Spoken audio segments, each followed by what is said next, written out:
वृत्त चैप्टर का। आइए मैथ देखते हैं। क्वेश्चन है त्रिज्या 4 सेंटीमीटर वाले, यानी आर बराबर दिया हुआ है 4 सेंटीमीटर। 4 सेंटीमीटर त्रिज्या वाले एक वृत्त के तिर्यक खंड का क्षेत्रफल ज्ञात करना है, जिसका क्षेत्र केंद्रीय कोण 30 डिग्री दिया हुआ है। तो पहले हम निकाल लेंगे तिर्यक खंड का क्षेत्रफल, उसके बाद जो आगे है उसके बारे में हम ज्ञात करेंगे। तो देखिए आर बराबर 4 सेंटीमीटर दिया हुआ, थीटा बराबर दिया हुआ 30 डिग्री दिया हुआ है। ठीक, जहां भी रहेगा केंद्रीय कोण 30 डिग्री तो थीटा बराबर 30 डिग्री लिखेंगे। तो हम क्या करेंगे, पहले निकालना हमको तिर्यक खंड का क्षेत्रफल।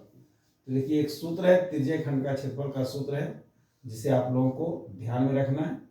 तिर्यक खंड का क्षेत्रफल बराबर देखिए सूत्र होता है थीटा बटा 360 गुने पाई आर स्क्वायर।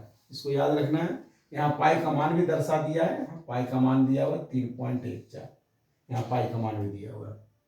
तो देखिए थीटा की जगह पर लिख देंगे 30 बटा 360 गुने पाई का मान यहाँ दिया हुआ 3.14 गुने आर स्क्वायर। त्रिज्या हमारे कितना दिया हुआ 4 सेंटीमीटर, तो आर स्क्वायर है तो 4 सेंटीमीटर 2 बार हो जाएगा, 4 सेंटीमीटर गुना 4 सेंटीमीटर।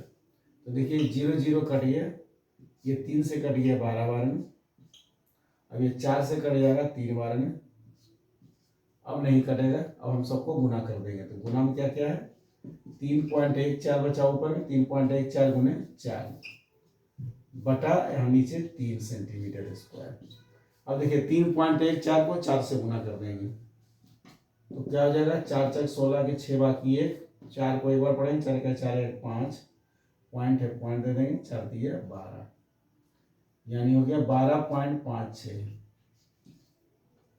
इसको गुना कर दिए, 4 को 4 बार 4 4 16 6 बाकी 1, 4 का 4 1 5 हो गया, 4 दिया 12, 12.56 बटा 3 आया, इतना सेंटीमीटर स्क्वायर आ गया। 3 से इसको 3 को पॉइंट इससे डिवाइड कर सकते हैं, भाग दे सकते हैं। देखिए यहाँ 3 को भाग दे देंगे 12.56 से, 3 4 12 यहाँ कट गया, यहाँ पॉइंट है, पॉइंट उतर जाएगा, 5 यहाँ उतरेगा, 3 1 3 2 5 हुआ, 6 है, 3 8 24 कुछ अभी 3 6 18 और 2 3 6 18, यानी 6 6 लगातार आ गया, बराबर आ गया क्या जी 4.1866, ये लगातार आएगा सेंटीमीटर स्क्वायर। तो देखिए 6 6 है, 4.18 6 6 6 इस तरह, यानी 5 0 से ज़्यादा है। तो 5 0 से ज़्यादा रहे तो इसको राउंड में लिख देंगे 4.19। अगर 5 से कम रहता 4.18 4 4 इस तरह रहता तो 1 लिखा था, लेकिन 5 या 5 से ऊपर रहने पर क्या हो जाएगा, ये राउंड फिगर में 4.19 सेंटीमीटर स्क्वायर। ये आंसर हो गया क्वेश्चन। इसमें 2 क्वेश्चन है, एक का हल हुआ जिसका है त्रिज्या 4 सेंटीमीटर वाले एक वृत्त के तिर्यक खंड का क्षेत्रफल सिर्फ हम निकाले हैं। अब हम दीर्घ तिर्यक खंड का क्षेत्रफल इसके नीचे निकालते हैं। तो बच्चों तिर्यक खंड का क्षेत्रफल तो हम लोग ज्ञात कर चुके हैं, अब हमको ज्ञात करना है दीर्घ तिर्यक खंड का क्षेत्रफल। तो देखिए यहां लिखेंगे दीर्घ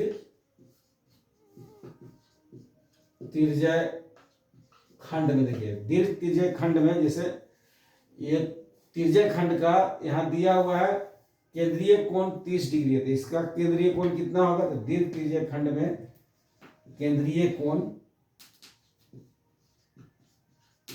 केंद्रीय कोण को हम लोग थीटा दर्शाते हैं, थीटा द्वारा। तो थीटा बराबर क्या हो जाएगा, टोटल वृत्त, जैसे ये वृत्त है, ये पूरे वृत्त में 360 डिग्री का कोण बनाता है।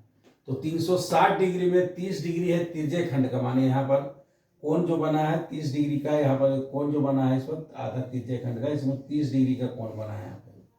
तो आधा में इधर 30 डिग्री का बना है, तो टोटल में क्या हो जाएगा 360 में 30 डिग्री घट जाएगा। तो थीटा बराबर क्या हो जाएगा 360 डिग्री माइनस 30 डिग्री बराबर 330 डिग्री। इसमें दीर्घ तिर्यक खंड में टोटल पर 360 डिग्री कोण बनाता है, अगर यहाँ पर 30 डिग्री का कोण यहाँ पर बना हुआ है, दिया हुआ है, तो बाकी कोण 360 में 30 माइनस हो जाएगा और 330 डिग्री का बनेगा। तो हम निकाल देंगे दीर्घ तिर्यक खंड का क्षेत्रफल बराबर, एक सूत्र है दीर्घ तिर्यक खंड का क्षेत्रफल बराबर, उसी सूत्र बनेगा दीर्घ तिर्यक खंड का क्षेत्रफल बराबर सूत्र वही रहेगा, थीटा बटा 360 गुने पाई आर स्क्वायर। अब सिर्फ थीटा की जगह पर 330 लिख देना है, 330 बटा 360 गुने पाई का मान दिया हुआ 3.14 गुने आर स्क्वायर। आर का मान दिया हुआ है कितना, 4 सेंटीमीटर। ये 2 बार हो जाएगा, 4 सेंटीमीटर गुना 4 सेंटीमीटर स्क्वायर है, 4 सेंटीमीटर स्क्वायर। इसको देखिए जो कटेगा काट देना, 0 0 कट गया, 4 से कट गया, ये 9 बार में 4 9 36, 9 बार कट गया, 3 से कट जाएगा, ये 3 बार में कटा, कट गया 11 बार में। अब कोई नहीं कटेगा, सबको गुना कर देंगे। तो यहाँ हो गया 11 गुना 3.14, देखिए 11 हुआ गुना 3.14, 11 गुना 3.14 और गुना 4 और बटा 3 सेंटीमीटर स्क्वायर। अब इसको हल करते हैं। पहले 11 को 4 से गुना कर देंगे तो 11 4 44 हो जाएगा। 11 को 4 से गुना के 44 गुना 3.14 बटा 3 सेंटीमीटर स्क्वायर। देखिए दोनों को गुना करके 3 से इसको डिवाइड करना है, हल देना है।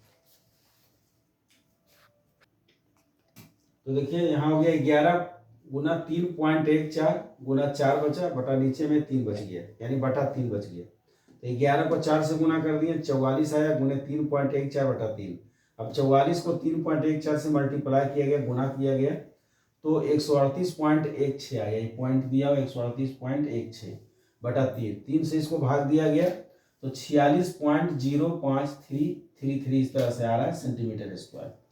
तो हम देखिए ये जो है 0 के बाद ये 5 से ज़्यादा है, 5 3 है। अगर 5 से कम रहता, 4 रहता तो हम राउंड फिगर में 46 लिख सकते हैं, लेकिन ये 5 है और 5 से ऊपर है तो 46.1 सेंटीमीटर स्क्वायर आंसर। अगर आप इसे भी आंसर लिखते हैं 46.053 सेंटीमीटर स्क्वायर तो कोई दिक्कत नहीं है।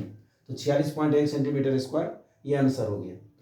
तो इस प्रकार का मैथ पाने के लिए आप हमारे यूट्यूब चैनल को सब्सक्राइब कर दें, खास करके क्लास 10th के विद्यार्थियों को।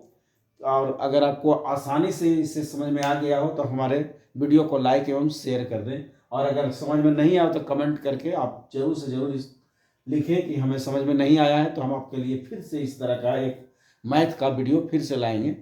और वीडियो में बने रहने के लिए आपको बहुत बहुत धन्यवाद।